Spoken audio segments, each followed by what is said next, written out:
In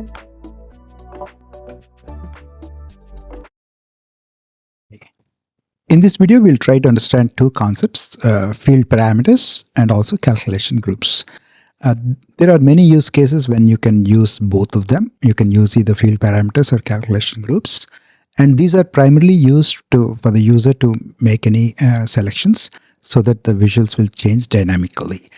Field parameters, you can go to modeling and click on new parameter, select field parameters.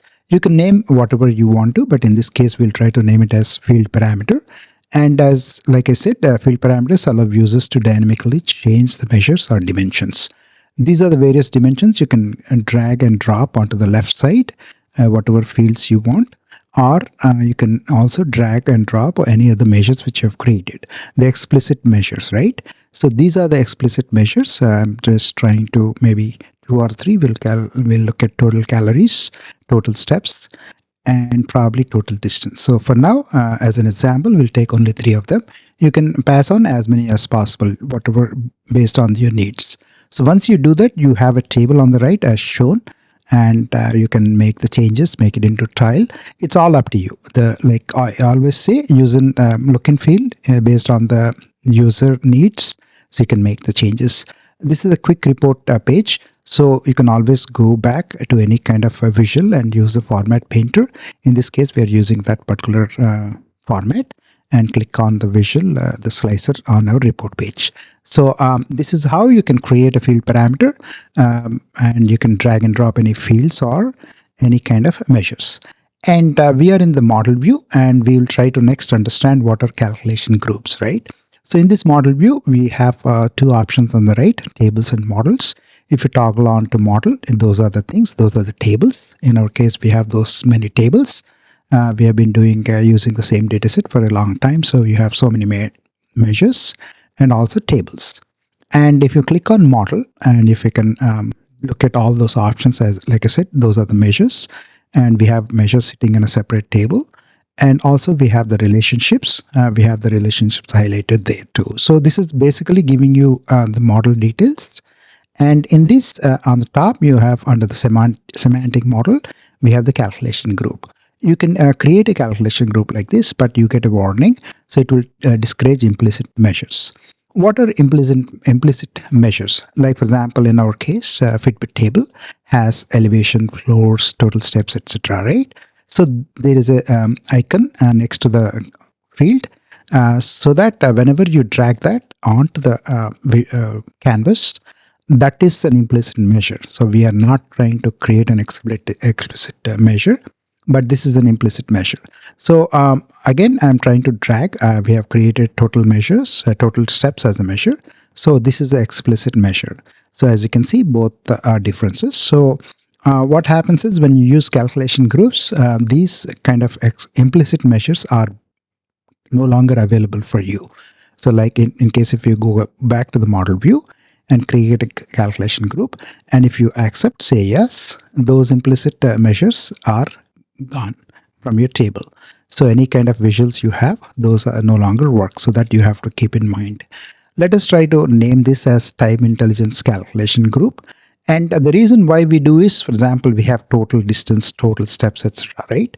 In case if you want to create any kind of year to date, month to date, etc., you have to create redundant measures. In other words, like you have to create for say total steps separately, total miles separately, total distance, total calories. So based on your needs, right? It could be total profit, total sales, etc., right?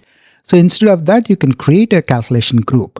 And what happens is this selected measure will be a reference to the measure that is currently in context. For example, if you have total steps or total sales or total profit, those measures, so the measure in context is evaluated. And like always, we can use a year to date, and we can use the dates year to date and pass the calendar date here. So this is how you can create any kind of calculation items. So I'm quickly trying to create more items. So because this example, we are just trying to highlight what are the calculation groups, how can you create them. And as shown here, once you create them, you can reorder them. I'm just trying to use year to date, previous year, year over year change. And those are the simple measures which I've created. So let us try to go back and see every measure that I have created. But for now, this is how we can rearrange based on the need. So current period, previous year, year to date, etc. So you can reorder them and drag and drop based on the needs. That way, you have those calculation group items available for you. You can change the calculation item order too. So I'm just making the changes here, and I'm just trying to drag month over month over it, and I think we are happy now. So these are the various items. Like I said, let us go step by step. Very simple measures. Current period equal to selected measure, and year to date. Again, I'm using dates year to date, calendar table, and same period last year for the previous year. And year over change, we have created a couple of variables, and you can always use, like in the second step for the previous year, I'm trying to use date add. You can always use the time intelligence calculation group directly too. So because we have date add has flexibility where you can use year, quarter, or month. So I'm just trying to use that. So demonstration purposes, right? Based on the need, you can make the changes there. But this is how we can create all those various calculation items, so that once we have all this ready in the report page, we can use this calculation group column and pass to, say, matrix or some other visual, so that all those items are available. So based on the whatever measure is in context, that part will be calculated. So you don't have to create additional measures for each and every metric you have. So that is the whole idea.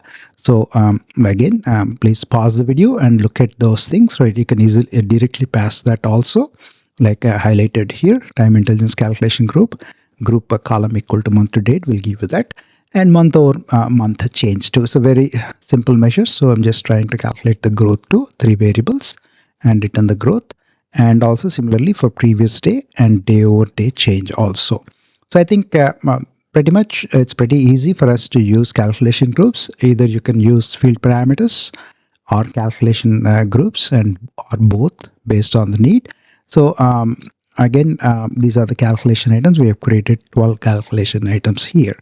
So I'm just trying to make changes here quickly. And also you can make use the dynamic format string option too. So in this case, for example, you want to use a percentage, you can change that. You can edit in the DAX formula bar as shown here. You can add that particular format, so that whenever you use this particular calculation item, that format will be in percentage.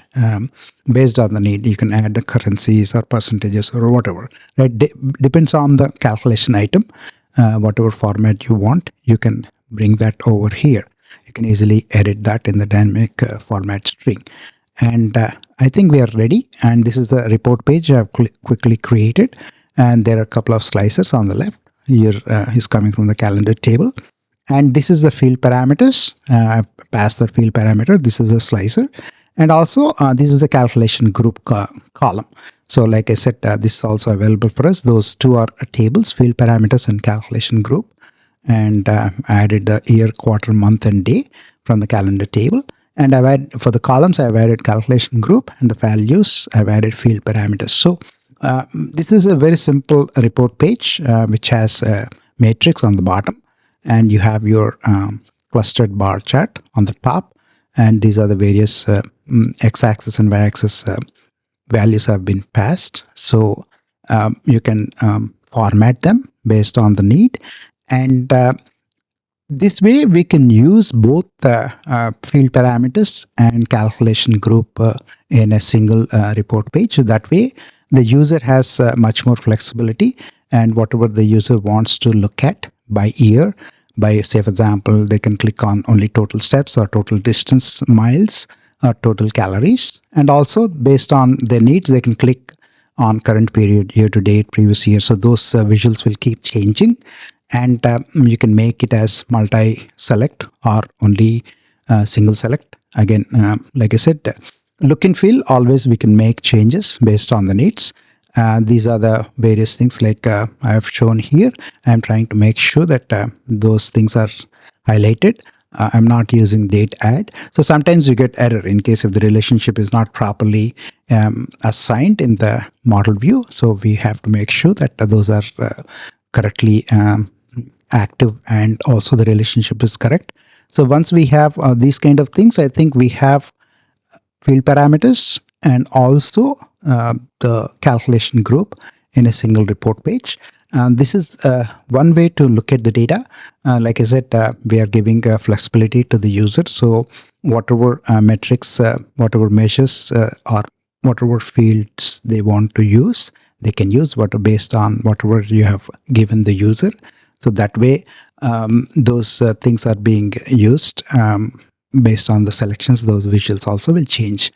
So this is another way of looking at the data, and there are a lot of videos available on calculation groups and also field parameters, and there's a lot of documentation too.